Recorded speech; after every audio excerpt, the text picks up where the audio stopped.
ఇక చూడు రేవంత్ రెడ్డి పటేల్ అంటే ఒక కొత్త చట్టం తీసుకొస్తారంట. ఏం చట్టం అంటే తల్లిదండ్రులను పట్టించుకోకపోతే జీతంలో కోత.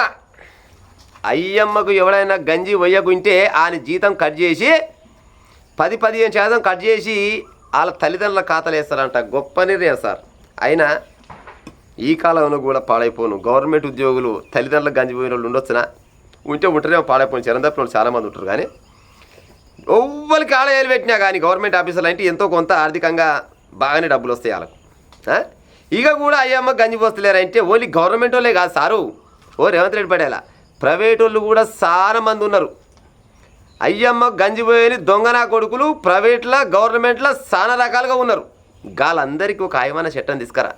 విదేశాలలో అమెరికాల భక్తుడు కూడా అయ్యమ్మ గంజిపోయిన లుచ్చలు చాలా మంది ఉన్నారు.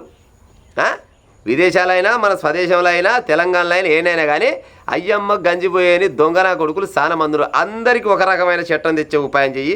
నువ్వు ముసలోళ్ళ పాలిట దేవుని అవుతావు రేవంత్ రెడ్డి పటేల.